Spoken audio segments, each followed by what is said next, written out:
You are listening to Shan Woman Podcast ขับขึงเลยซุ้มกับสารหลองนางยิงไต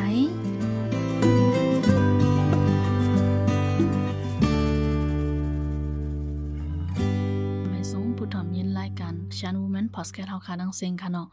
ก่อนมื้อนี้ก็มาเฮาทบกันตั้งขาเฮาตินดินล่าแลในเฮาค่ะไล่ผิดหมอกเอาแค่ข้าวขาตอนดาวันมื้อนี้ตอนดาได้มาอุบโอแหลกลายปันโตทบก็อันดังสุดก็ให้พี่เฮาค่ะกับ10ตัวปันอีกนึงนะคะเนาะอ๋อค่ะไม่ส่งค่ะจือค่ะห้องจือปีลาวนะคะเนาะค่ะอ๋อค่ะก็อันดังสุดค่ะเนาะก็ใครถามปีลาวเกี่ยวเลยลองกอบสังแลนั่นค่ะเนาะเลยตัดสินใจสิเอาก็เลยมาไปเข้ามาเมืองไทยนั่นค่ะเนาะอ๋อค่ะลงตั้งอันเลยเข้ามาเมืองไทยในเตโกบ่มาด้วยก็ที่เป็นการไปมักมีค่ะเนาะการหากินเล่งต้องก็หยาบเลยก็เลยเข้ามาเมืองไทยค่ะนี้กอบสังเลในบ่มาด้วยมือเฮาค่ะอยู่เมืองเฮาในเฮาเฮ็ดไร่เฮ็ดนากล้วยค่ะเนาะก็บ่กินบ่อยู่กว่าหมอกนั่นกล้วยนั่นน่ะเนาะก็เลยหันเบิ่นอ่อนกันมาเมืองไทยก็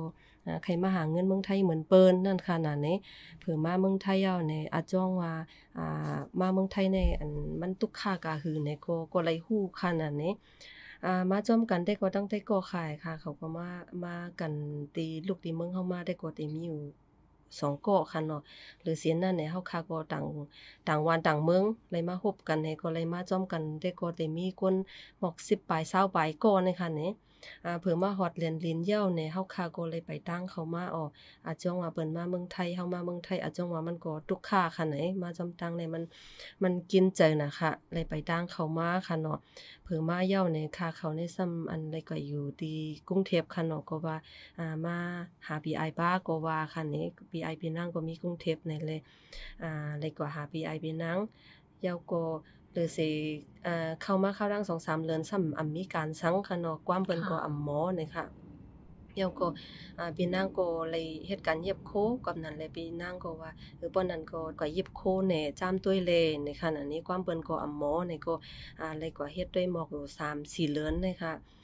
กำได้เผอเฮ็ดเหย้านี่เลยเข้าดัง 3-4 เดือนได้เงินบ่จะจ่ายค่ะนี่บ่จะจ่ายก็กำได้ก็อำเลยเป็นเย็บโคเฮ็ดก็ขึ้นเลยมาเฮ็ดการเมวานเปิ้นเผอเฮ็ดการเมวานเปิ้นเหย้านี่ก็ไล่ตั้นเลยก็เฮ็ด1เดือนกว่าค่ะเนาะเฮ็ดก็เหมือนว่าอันที่ค่าก็เฮ็ดไล่1เดือนในย้อนอีสังเลยออกมานี่ก็เขาก็ว่าเฮ็ดสังเลยอัน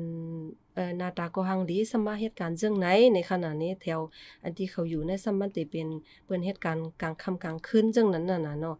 ก็นั้นค่ะก็ไม่ใจว่าเฮ็ดสังเลยเขาถามค่าจังนั้นนั่นน่ะเนาะ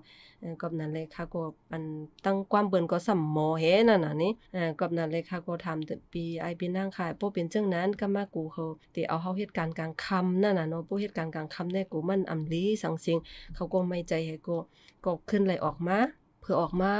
เลยมาเฮ็ดการแทง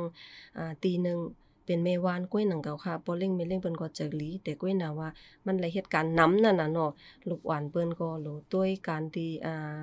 ลองหมดเสตีอันที่ออฟฟิศเปิ้นก็เลยกว่าเฮ็ดก็เฮือนก็เลยเฮ็ดนั่นน่ะนี่ค่ะเลยเฮ็ดข้าวดังปีปลายเพื่อเฮ็ดปีปลายย้อนนี่อันที่หิมข้างเฮือนเปิ้นก็หันค่าเฮ็ดการแฮงหน้าอาลานั่นน่ะเนาะกลาง4:30 นติเลยลุก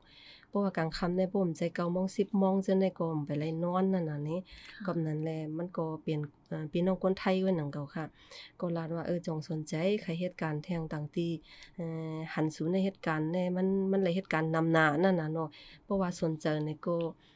ก็ขึ้นคินค่ะนั่นน่ะนี่ก็นัดขายก็ว่าวันใดเพราะว่าใครก็เฮ็ดนี่ก็กว่าต้วยๆก่อนสังว่าใครเฮ็ดก็เป็นสังในนั้นน่ะเนาะ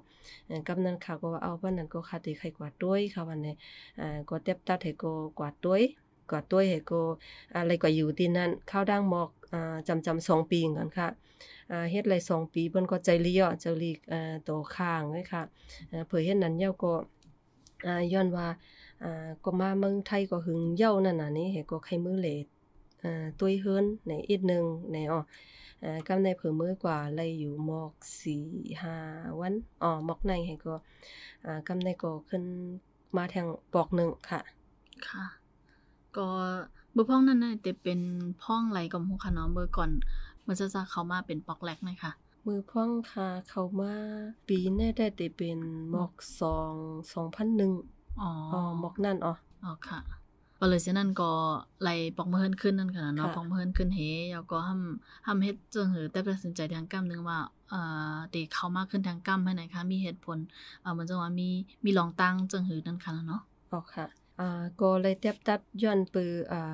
แต่เลยว่าศึกยึดอำนาจค่ะเนาะศึกยึดอำนาจเฮเยาก็ห้ำเป็นตั้งเป็นโควิดก็ว่าย้อนว่าเงาลายหลายๆรองค่ะเนาะแฮก็มีลูกไว้ค่ะเนาะมีลูกไว้แฮเลยเตียบตัดมาขึ้นค่ะเผื่อเตียบตัดมากขึ้นในย้อนว่าลูกอ่อนก็การเรียนว่าการหากินลิ่งต้องเจ้ากว่าเจ้าเนี่ยมันก็หยับกินมากูสำแสนเปิงค่ะเนี่ยกบนั้นแลก็เตียบตัดมาขึ้นค่ะเผื่อค่าเขามาขึ้นในมาจอมตั้งในแต่ก็ปอกในก็ปอกที่2ในก็เลยว่าไปตั้งมาก็เลยว่าตุกค่าเตค่ะเนาะก็เฮาค่ะก็มา4ก็แม่ลูกค่ะเนาะมาสิเลยตั้งหาก็บ่แม่นลูกออกปอได้ก็มาส่งปอตั้งถึงปอตั้งให้ก็เลยปอกมือขึ้นก็ว่าการก็ไปเยี่ยวหลีค่ะนี้ก็เลยปอกมือขึ้นหรือเสียนั้นเฮาค่ะสิก็แม่ลูกได้ก็เลยมาเยี่ยวให้ก็ย้อนว่าเงาลายจอมตาจอมตั้งให้ก็เลยมานอนจอมตั้งค่ะเนาะเลยมานอนจอมตั้งคืน2คืนสิเลยออกตั้งสืบเข้าดังมาแทงเผื่อมาแทงจอมแหลนลินในก็เลยไปตั้งเข้ามาตอนดาดีเข้ามาฮอดในเมืองไทยในก็เข้าดังได้ก็หมอก1ชั่วโมง2ชั่วโมงหมอกจังนั้นค่ะนี่เลยไปดังเข้ามาค่ะก็เลยจี้ลูกค้าก็เรียกแหก็กลางได้ก็ไปไล่อยู่ในก็ไปมานั่นน่ะเนาะไปมาจ้อมกันปอกในได้ก็เฮาค่ะก็ไปมาจ้อมกันพี่น้องหลายที่หลายๆตั้งเหมือนกันค่ะมันก็บ้านลูกอ่อนตึกก็เรียก4-5เรือนจังได๋ก็มีค่ะเนาะเผื่อค่ะเขามาไปตั้งเข้ามาในก็เดี๋ยวเลยว่าลัดห้วยลัดลอยนั่นเนาะค่ะนี่เลยไปมาเนอกีอันเข้าเบิ่นหาง5จากว่าจังได๋ก็ดินจากว่าจังได๋แต่ก็เป็นลายเป็นทั้งหมดนั่นน่ะเนาะลูกอ่อนก็เลยไปตั้งมาเฮ็ดนั่นแหละแลเผื่อค่ามาก็ค่าก็เลยมาล่มจอมตั้งปอดอ่อนตั้งแต่ก็ลูกอ่อนแต่ก็เป็นหังค่ะนี่เผื่อล่มกำที่2ในตีนคันเนี่ยเลยล่มอุลุกกว่าให้ก็คันเนี่ยเลยนังซ่องกวางแห้งหนานี่กับนั้นลูกค้าก็ให้เผื่อให้ย่อเนี่ยเขาค้าก็ว่าอย่าไปให้นั่นน่ะเนาะก็ว่าเฮาก็ได้ฮอดเจ้านี่ก็การเลยปันแห้งเจอลูกอ่อนแฮการเลยมาการเลยต่อสู้ไปมาในค่ะก็เลยว่าส้มตั้งก็เลยต่อสู้มานั่งนำค่ะเนาะค่ะเพราะกันในก็เฮาค่ะติเลยหันค่ะเนาะว่านั่งยิง1ก้อในนี่ก็ปาลุกมา3ก้อให้ไหนนั่นค่ะเนาะหยับๆพืดๆค่ะเนาะอีก1เอาหลายๆมิ้วหลายลัดต่าง5หลายขึ้นห้อยขึ้น105ว่าจังได๋ก็มีนั่นค่ะเนาะเอาเบิ่นนั้นเลยในแค่ถามว่าเอาเดี๋ยวเลยว่ามีแห้งใจจึงหือนั่นค่ะเนาะตอนตาเฮาคาเตคำป่นไลลองอันดีลองอย่าพืชจังนั้นเฮาคาไลเอาลูกล่างมาว่าจังนั้นนั่นค่ะเนาะค่ะตอนดาค่ะได้ก็ค่ะก็วนว่าการที่เอาบุญพรเนี่ยอำจะว่าอันกวนใจเอาบุญพรไหลก็เร็วในค่ะเนาะนางยิ่งเฮาค่ะก็เอาบุญพรไหลอยู่ค่ะเนาะมันนังว่าหยับพืดๆตันคือก็เฮาค่ะก็ยังต่อสู้ให้ก็อ่อนลูกอ่อนเฮาค่ะมาฮอดไหลเฮาก็ตุ้ยถึงไหลอยู่ในอันนี้ได้ก็ติเลยว่าค่ะก็มีแรงใจให้ก็เลยต่อสู้ให้เลยมาค่ะเนาะเผื่อมาแน่อันที่เฮาค่ะมาจ้อมกันนั่นค่ะก็ยังเลยติเลยว่าอ่าปืนก็อำยามมานั่นน่ะเนาะเฮาค่ะได้ก็ยามมาปอก1เหย้าไหนเลยค่ะก็เลยปันแรงใจเปิ้นเป็นสังปีเขาได้ก็เขาติเป็นปอกอันตั้งเขานั่นน่ะเนาะปอกอันตั้งสุดเขาเลยค่ะก็ว่าเฮาค่ะมือกูปอกก็ยามมาได้ก็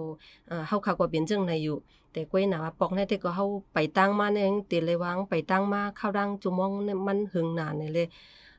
ค่ะก็มือพ้องเฮาค่ะเลยมาลือจอมตาจอมตังเนี่ย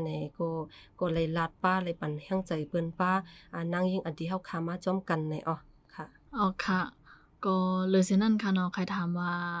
ลูกอ่อนเฮาค้านั่นค่ะเนาะจังว่าเขามาในเมืองไทยเอาแหน่ไล่ปรับเขาจังหือพองไล่เริ่มต้นเขาอันนั้นก็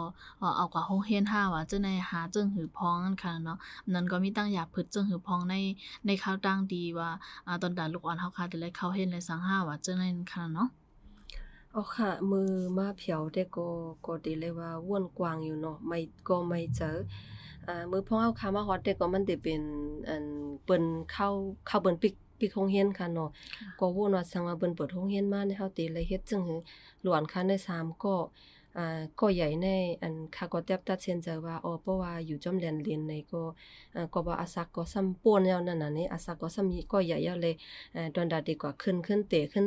บ่ได้ว่าปเมืองเฮาได้ก็ติเลยว่าเป็นตุงยาด้านค่ะเนาะบ่ตั้งในได้ก็ติเป็นอนุบาล5ป1ป2 5จ้าก่อนเจ้านั่นนี่ตั้งอาศักให้ตั้งแต่มาขึ้นเรียนเนี่ยมันก็ติเลยว่างำกันก็ว่านั่นน่ะนี่กับนั้นเลยก็ว่าแตบตัดเฮาก็อยู่จอมเรียนให้ก็อยู่จังเขตหรือจังขึ้นจันมาให้ก็เพราะว่าหมอลิกไทยเบิ่นตานมันเยาก็ขึ้นค่ายมาอยู่ในเวงนั่นน่ะนี่ก็วนจังนั้นค่ะตอนดา2ก้อนได้ก็มันก็ติเลยว่าตึกเตจังคึดเข้ายามเข้าเฮียนเขาอยู่ในเลยก็บ่เลยไม่ใจก็ว่าเนาะเฮาค่ะเฮาอยู่จำที่โรงเรียนนี่ก็ป้อนนั้นก็แตบตัดว่าก็อยู่โรงเรียนอันที่จำในแฮก็พังเลยเนี่ยมันก็ตอนดาดีกว่ามาก็ดีง่ายค่ะเนี่ยเจ้าค่ะค่ะเดี๋ยวเสนั้นก็เนาะใครถามปีลาว่าวันจังว่าลองอันที่เฮาค่าไล่เฮาเข้ามาในเมืองไทยไล่คัดใจเอาลูกหลานเฮาค่าไล่เข้ามาว่าจังได๋เนี่ยมีตอนสอนจึงหือพ้องนั้นก็เดี๋ยวเลยว่าใครปันข้อความปันแห้งใจนั่นค่ะเนาะตอนตาแม่ก็นึงสิยาก็ไล่ลุ่มล่าลูกอ่อนนั่นค่ะเนาะค่ะค่ะตอนดาคาได้ก็เหมือนนังว่ามือค่าเข้ามาได้ก็ติเลยว่าล้วนก็ตึกก็เล็กค่ะนี่ติอ่อนมานี่ก็ได้รัดตั้งลูกอ่อนค่ะเนาะอันกอบนั้นได้ว่าติเข้ากว่าขึ้นเย้านี่ก็กว่าเมืองไทยนี่ก็แตบตัดให้ก็มานั่นน่ะเนาะเพิ่นมาจอมตั้งก็ลูกอ่อนตั้งไว้ฮู้อันนี้ก็ติเลยว่าใจมหลีค่ะเนาะอันที่แถงอันแต่ก็วนว่าพวกเฮามาดังในได้ตอนดาไปปีญาลูกอ่อนตีหลีในแต่ก็หลายเน็ตกว่าหังหานี่ก็วนจังไหนก็อันมาน่ะเนาะแถงอันนึงแต่ก็อันที่เจอมันดีแต่ก็ย้อนว่าลูกอ่อนก็อำฮู้นั่นน่ะเนาะอำได้รัดลูกอ่อนให้ก็ใจมดีค่ะเนาะแถงอันแต่ก็ใครปันแฮงจึงหือในอันตอนดานั่งยิงเฮาคานึงก็อันที่นั่งยิงอันที่เลยเลี้ยงลูกก็เหลียว5อันที่เลยต่อสู้ตอนดาลูกล้างเฮาคานั่นแน่ข้าก็วนว่ามันติเปลี่ยนแฮงใจเฮาอันนึงค่ะเนาะเฮาก็ข้าก็เฮ็ดอะไรอยู่กว่าอะไรอยู่ในข้าได้ข้าก็วนว่านั่งยิงเฮาคาเนี่ยแต่ก็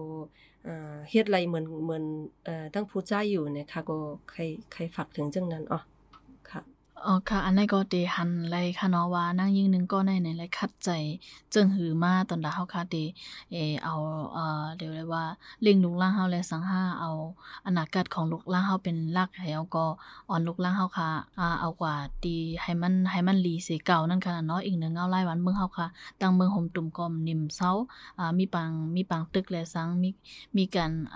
จุ่มยิบกองกลางจุ่มมันเขาก็ในไลซิมอำนาจและสังว่าจังได๋ค่ะเนาะอันนี้ก็แต่เลยหันว่าเฮาค่ะนางยิงก็มีแต่เลยเอาลูกอ่อนเป็นแห่งใจเฮาค่ะสิในเลยคัดใจนั่นค่ะเนาะค่ะอันนั้นก็เลยว่าเป็นโตทบของปีลาวค่ะเนาะดิเลยมาโอ้หลากหลายปันในพอดแคสต์เฮาค่ะวันมื้อใดเนี่ยก็ยินจมขอบใจอย่านำถึงปีลาวค่ะเนาะค่ะเฮาค่ะก็เตย้อนกึดลือพอดแคสต์เฮาค่ะกว่ากันในยาวไหนกันเนาะค่ะไปส่งค่ะ